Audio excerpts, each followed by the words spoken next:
साधनाएं क्या होती हैं गुरुजी?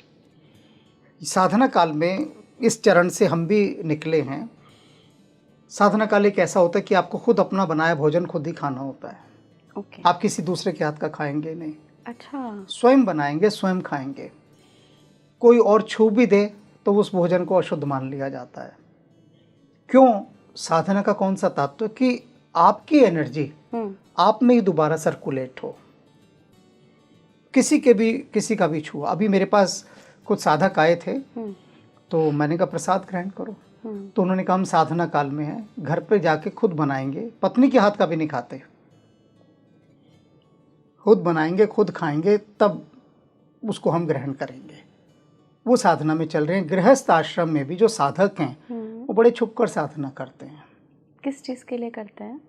मैंने कहा ना, शरीर को साधने के लिए। अच्छा, शरीर साधना। फिर उसके और अगले चरण होते हैं, वो कहते हैं हम ये चीज़ें छोड़ देंगे खाने। उदाहरण के लिए, जैसे शरीर बहुत सारी इच्छाएं रखता है कि मुझे ये भी पसंद है, ये भी पसंद है, ये भी पसंद है। तो योगी क्या करता है, सबसे पहले उनको उन चीज़ों से बाहर निकालता है कि उनसे उसका मन फिर जाए, वहाँ आकर्षित ना हो। क्योंकि ये यात्रा तो शरीर ही कराएगा ना। मैंने कहा घोड़ा है शरीर, इस पे सवारी करनी है, तो पहले उसको साधना होता है। अब चाहे घोड़ा भूखा भी क्यों ना हो, लेकिन वो सधा हुआ है और घास सामने रखी है, तो वो घास की तरफ कभी नहीं जाएगा। अनुशासित भूखा खड़ा रहेगा अपने मालिक के संकेतों पर, लेकिन वहाँ नहीं जाएगा। तो साधना क्या है, पहले योगी अपने शरीर को साधता है। अब जब शरीर कुछ कुछ सधना शुरू होता है, तो फिर वो मन को साधने की ओर बढ़ता है। क्योंकि मन तो सबसे बड़ा मुंहजोर घोड़ा है, शरीर तो कुछ भी नहीं। क्योंकि शरीर को कौन चला रहा है? मन चला रहा है। तो पहले वो मन को इतना कंडीशनिंग कर देता है, शरीर को, कि वो मन की बात को ग्रहण कर सके। फिर वो मन को आदेश देता है योगी कि ऐसा करना है। तो मन शरीर को कहता है कि ऐसा कर। शरीर कहता है मैं तो नहीं करूँगा, क्योंकि शरीर सध चुका है। तो मन को और तन को, इन दोनों को साधने की सबसे पहले योगी यात्रा आरंभ करता है। बहुत सारी चीज़ों को साधता है। एक छोटी सी बहुत संक्षिप्त कथा है कि एक कोई योगी अपने शिष्य को ट्रेनिंग दे रहा था, और उसने कहा कि तू इस साधना काल में कि स्त्री का स्पर्श नहीं करेगा, किसी भी स्त्री का, कोई भी हो, माँ हो, बहन हो, कोई हो, किसी को छूना ही नहीं है। उसने कहा ठीक है, नहीं करेंगे। और वो जा रहे थे तो तालाब में एक स्त्री गिर गई, पैर फिसल गया, वो डूब रही। तो अब वो जो साधक था वो दौड़ के गया और उसने उसको जाके वहां से निकाला, हाथों में उठा, भुजा में उठा के बाहर तक लेकर आया, और गुरु से कह रहा अब चलो आगे। वो भूल ही गया कि वो कोई साधना कर रहा है। अब बहुत दूर तक चलते रहे तो गुरु बोला मैंने तो तुझे कहा था कि स्त्री का स्पर्श नहीं करना। तो वो कहता कौन स्त्री, कैसी स्त्री? तो उसने कहा कि तूने वहाँ एक स्त्री को नहीं उठाया उस पानी में से? कहता मुझे तो कोई स्त्री दिखाई नहीं दी, मुझे तो लगा कोई एक देह डूब रही है, मैं उसको बाहर ले आया, और आप अभी तक स्त्री पर अटके हुए हैं। ओह, यानी वो जो साधक, वो गुरु से भी कितना अनंत गुना आगे, उसने साध लिया।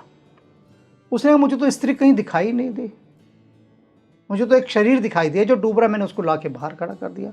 अब वो कितना उससे डिस्कनेक्ट है, डिटैच्ड है। तो ये उसने साधा, कैसे साधा? अपने आप मन को साधता गया, शरीर को साधता गया। तो उस साधने में क्या हुआ, और लिंग भेद समाप्त हो गया। लिंग भेद कि कौन स्त्री का शरीर है, कौन पुरुष का, ये भी तो भेद है ना। भेद है। तो ये कितना बड़ा भेद है जो जीवन में सदा साथ चलता है। स्त्री और पुरुष की दृष्टि से देखकर व्यवहार करना। तो योगी पहले इस भेद से भी ऊपर उठने की साधना करता है।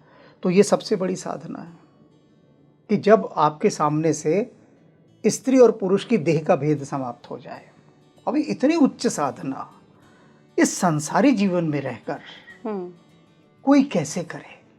क्योंकि मैंने अभी पहले भी कहा था कि व्यक्ति जिन लोगों से घिरा है, जिनके पीछे बैठता है, उठता है, खाता है, पीता है, या जो चिंतन वाले हैं, वो कैसा विचार उसके पास फेंकेंगे, वैसा ही तो फेंकेंगे जैसा है। अब एक मिस्त्री को देखता हूँ मैं, मजदूर को, वो एक बीड़ी जलाता है, 10 मजदूरों को और दे देता है, सभी भक्ति भाव से उसे ग्रहण करते हैं सारे और खूब पीते हैं। वो बच्चे को भी पिलाता है। अब वो क्यों? क्योंकि वो तल चेतना का वहीं है। उनमें से कोई एक नहीं कहता कि ये तंबाकू जो तुम खिला रहे हो हमें, या ये नशीली चीज़ें जो खिला रहे हो, ये ठीक नहीं है। अगर 5 मज़दूर हैं तो पाँचों मज़दूर उसका सेवन कर रहे हैं, क्योंकि उनको वहाँ समझाने वाला तो कोई नहीं। तो साधना कैसी होगी? चारों तरफ का जब परिवेश हमारा ऐसा हो जो हमारी ऊर्जा को नीचे ही ले जाने का प्रयास कर रहा हो, तो सवाल है कि साधना जीवन में आएगी कैसे? तो ये साधना का तुमने अर्थ पूछा कि साधना, स्वयं को साधना, मन को साधना, तन को साधना, अपनी दृष्टि को साधना, सब चीज़ों को साधना यानी अभ्यास करना। इनके प्रकार अगर हम देखें तो कई सात्विक साधनाएं होती हैं, कई तांत्रिक साधनाएं होती हैं। जैसे अगर कामाख्या देवी या इन सब स्थानों पे देखें तो एक जगह ऐसी होती है जहाँ पर बहुत सारे योगी होते हैं, उनकी साधना गुप्त होती है, देखी नहीं जा सकती। वो किस चीज़ के लिए साधना करते हैं और ऐसी कौन सी साधना है जो गुप्त है? स्केल जानती हो ना, मापदंड, पैमाना। तो पीएचडी में तुमने देखा होगा सिर्फ 1 या 2 स्टूडेंट होते हैं प्रोफेसर के पास, है ना, और नर्सरी क्लास में 50-60 की भीड़ होती है। बिल्कुल। क्यों नर्सरी में 1-2 बच्चे नहीं होते और क्यों पीएचडी में 50-60 नहीं होते? क्योंकि वो तल वहाँ का चला गया। अच्छा। लेवल वो आ गया। अब जो गहरी साधनाएं हो रही हैं, उन गहरी साधनाओं में जो साधक है वो प्रायः एकांत में रहता है उन गहरी साधनाओं में, और वो गोपनीय होती, तो उनको देखने के लिए भी एक विशेष दृष्टि चाहिए। ऐसे अनेक साधक हैं, ऐसे योगी हैं, महायोगी हैं जिनको हम देख ही नहीं सकते हैं। देख ही नहीं सकते? क्यों नहीं? ऐसे हैं, उनको क्यों नहीं देख सकते? कि उनको देखने के लिए एक दृष्टि। मैं वैज्ञानिक उदाहरणों से बात करता हूँ। हाँ। हमारे बेटे ने मुझे कहा कि आइए आपको एक चीज़ दिखानी है। मैंने कहा क्या? कहता वो देखो सामने वो शनि ग्रह है। मैंने कहा कहाँ शनि ग्रह? वहाँ तो कोई शनि ग्रह नहीं है। तो वो दूसरी तरफ ले गया, वहाँ उसने टेलीस्कोप लगाया हुआ था। कहता अब आप देखिए।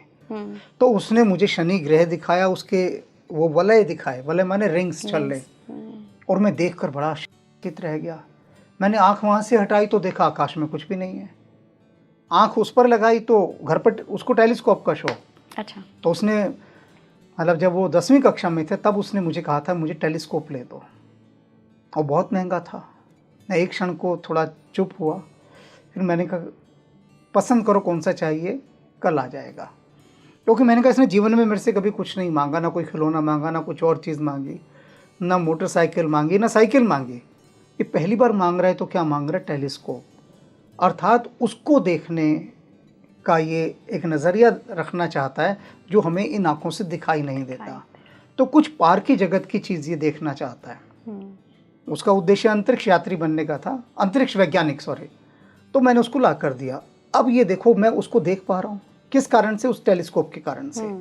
अर्थात क्या कि हमारी दृष्टि को एक वैज्ञानिक आश्रय मिला, व्यापक हुई, सूक्ष्म हुई, और उसने उन चीज़ों को देखा जो हम इन आँखों से नहीं देख पाते थे। तो साधना हमारे चक्रों को वह शक्ति प्रदान करती है, वह दृष्टि प्रदान करती है कि हमारे वे चक्षु खुलने शुरू हो जाते हैं जो उन चीज़ों को देखने में सक्षम हैं। इन आँखों से नहीं देख सकते, बहुत सारी आँखें हैं। आपका कुछ पर्सनल एक्सपीरियंस शेयर करना चाहेंगे? वो कबीर साहब एक जगह कहते हैं ना, लोचन अनंत उघाड़िया अनंत दिखावण हार। एक शब्द है कि लोचन अनंत उघाड़िया, कि अनंत लोचन, लोचन माने आंखें, अनंत लोचन है, एक आंखें नहीं है। अनंत दिखावण हार, वो जो अनंत का दिखावण हार है उसको दिखाने के लिए अब हम कितनी आंखों से देख पाते हैं? इन्हीं 2 आंखों से थे ना। तो ये 2 आंखें किसके लिए बनी है? सिर्फ इस भौतिक जगत को देखने के लिए, ये दूसरे जगत को देखने के लिए नहीं है। योगी किसी दूसरे जगत में रहते हैं? योगी तो दूसरे जगत में देखते भी हैं, रहते भी हैं, और उसके भोक्ता भी होते हैं, यानी उसको अनुभव भी करते हैं। एक पार का जगत, तभी तो वो योग में है। अन्यथा लोग क्या कहते हैं, हम तो बोर हो जाते हैं। शब्द सुना होगा ना, कि हम थोड़ी सी देर हो तो हम बोर हो जाते हैं। उनके लिए तो बोर जैसा कोई शब्द ही नहीं है। जगत ही दूसरा हो गया उनका, अलग ही दुनिया है।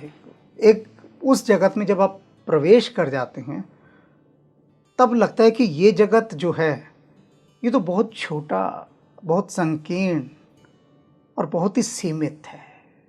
सच में इस जगह तुम देखो है क्या, ये धरती तो है ना बस ये, और इस धरती की कौन सी चीज़ है जो आज व्यक्ति नहीं जानता? सब जानता है। विज्ञान ने सब दिखा दिया है। वैज्ञानिक साधनों में कोई अमेरिका नहीं भी गया अगर, लेकिन वो अमेरिका के विषय में सब जानता है, क्योंकि दूसरे दूर का देश है।